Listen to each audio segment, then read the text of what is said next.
اللہ الرحمن الرحیم۔ عزیز طلباء، ایم اے اکنامکس پارٹ 2، جس طرح ہمارے انٹرنیشنل ٹریڈ کے لیکچر چل رہے ہیں ابتدائی چیپٹر سے، تو ساتھ ساتھ میں آپ کو یہ بتاتا جاؤں کہ ہمارا جو آپشنل پیپر ہے ایگریکلچر اکنامکس زرعی معاشیات 100 مارکس کا پیپر ہے، جو آپ کے اکنامکس ڈپارٹمنٹ میں ویسے تو ایڈوانس میتھمیٹکس، مانیٹری اکنامکس اور ایگریکلچر اکنامکس یہ 3 آپشن ہیں۔ ایڈوانس میتھمیٹکس سر سہیل باسط صاحب پڑھا رہے ہیں، مانیٹری اکنامکس سر عمران صاحب پڑھا رہے ہیں، اور ایگریکلچر اکنامکس میرے پاس یعنی جو عامر حسین شاہ ہے، جس طریقے سے آپ کو میکرو اکنامکس پڑھایا تھا، ٹریڈ پڑھا رہا ہوں، اور ایگریکلچر بھی میرے حصے میں آئی ہے۔ اب یہ آپ کے پاس آپشن ہے کہ آپ نے ایڈوانس میتھمیٹکس پڑھنا ہے، مانیٹری اکنامکس پڑھنی ہے، یا ایگریکلچر اکنامکس پڑھنی ہے۔ ان تین سبجیکٹس میں آپ نے 2 کو چوز کرنا ہے، ٹھیک ہے جی۔ جو اسٹوڈنٹ ایڈوانس میتھ پڑھ رہے ہیں یا تو وہ مانیٹری پڑھیں گے یا ایگریکلچر، جو ایڈوانس میتھ نہیں پڑھنا چاہ رہے ہیں یا تو وہ مانیٹری اکنامکس پڑھیں گے یا ایگریکلچر، یا وہ ایگریکلچر نہیں پڑھنا چاہتے تو ایڈوانس میتھ اور مانیٹری اکنامکس پڑھیں گے۔ یعنی ان 3 سبجیکٹس جو آپ کے آپشنل سبجیکٹس ہیں ان میں سے آپ نے 2 کو چوز کرنا ہے۔ آج ہمارا تعارفی لیکچر ہے ایگریکلچر اکنامکس کے بارے میں۔ 100 مارکس کا پیپر ہے، بڑا انٹرسٹڈ ہے، اور زیادہ تر اسٹوڈنٹس اس کو آسان لیتے ہیں کہ ایگریکلچر اکنامکس ہے، جنرل نالج بیس اکنامکس ہے، اور اس میں زیادہ تر اسٹوڈنٹ کے 100 میں سے ابو 60 marks, total out of 100 marks ہیں 60 مارکس آرام سے لے لیتے ہیں۔ بازار میں آسانی کے ساتھ اویلیبل ہے، اے ایم ایچ شہد کی بک ہے، ٹھیک ہے جی۔ بڑا امپورٹنٹ ہے،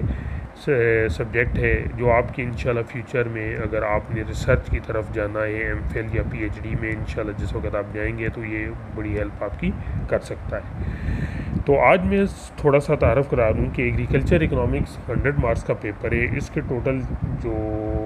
چیپٹرز کنٹینٹس ہیں وہ 15 ہیں۔ جس طرح پہلا جو چیپٹر ہے وہ زرعی معاشیات کا ڈھانچہ اور زرعی مسائل ہے۔ سیکنڈ جو چیپٹر ہے یعنی زرعی معاشیات کا ڈھانچہ کیا ہے، اس کا سٹرکچر کیا ہے، اس کے مسائل کون کون سے ہیں وغیرہ وغیرہ، یہ ساری تفصیل اس میں لکھی ہوئی ہے۔ سیکنڈ جو چیپٹر ہے وہ زرعی معیشت کی خصوصیات، یعنی زراعت ہماری اکانومی میں کیا کردار ادا کر سکتا ہے، یہ ہمیں خوراک کی فراہمی کرتا ہے وغیرہ وغیرہ، یہ اس کی ساری خصوصیات ہیں، یہ صنعت کے لیے ایک بیک بون کی حیثیت رکھتا ہے وغیرہ۔ نظریہ لگان اور مزاریت، یعنی ٹینٹس کیا ہیں، لگان کیا ہے وغیرہ وغیرہ، یہ تیسرا چیپٹر ہے۔ ریکارڈو کا نظریہ لگان اس میں آ جائے گا۔ زرعی مداخل، یعنی ایگریکلچر انپوٹس کیا ہیں، ان کو کس طریقے سے استعمال کیا جا سکتا ہے۔ پانچواں جو چیپٹر ہے وہ شعبہ زراعت اور معاشی ترقی ہے، کہ شعبہ زراعت کا معاشی ترقی میں کیا کردار ہے، پاکستان کے حوالے سے زراعت ہمارے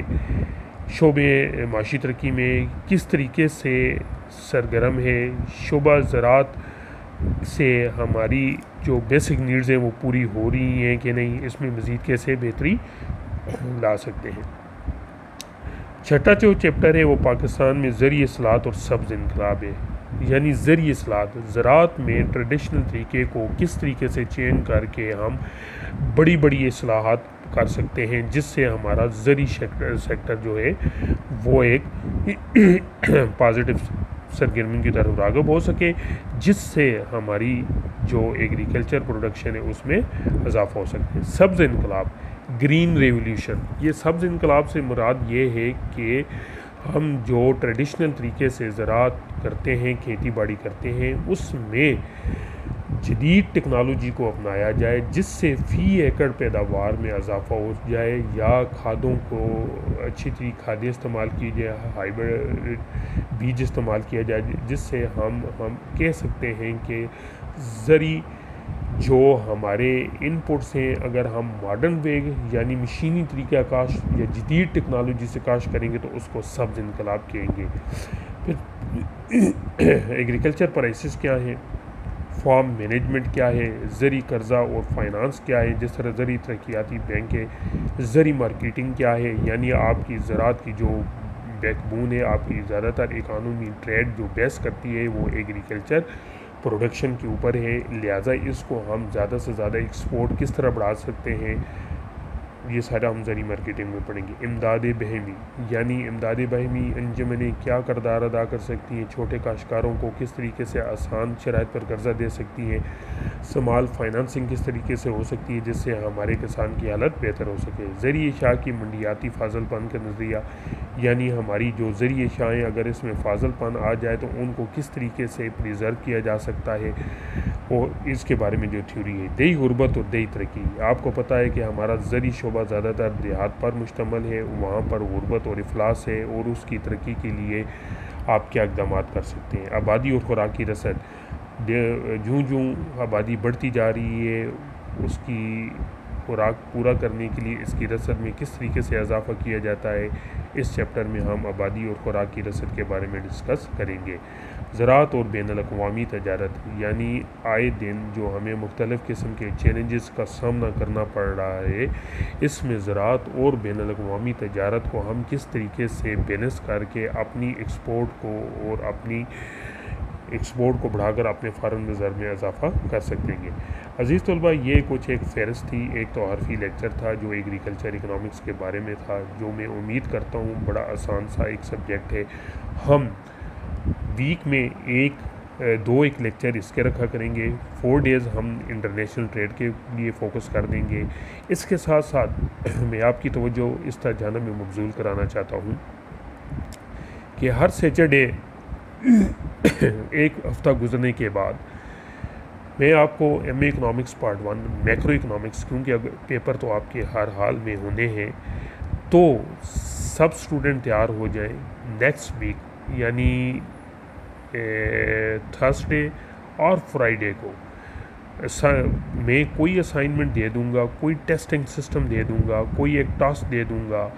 جس کو آپ نے مجھے اسائنمنٹ کی شکل میں حل کر کے آپ نے مجھے میرے واٹس ایپ اس نمبر پہ دینا ہے جی کہ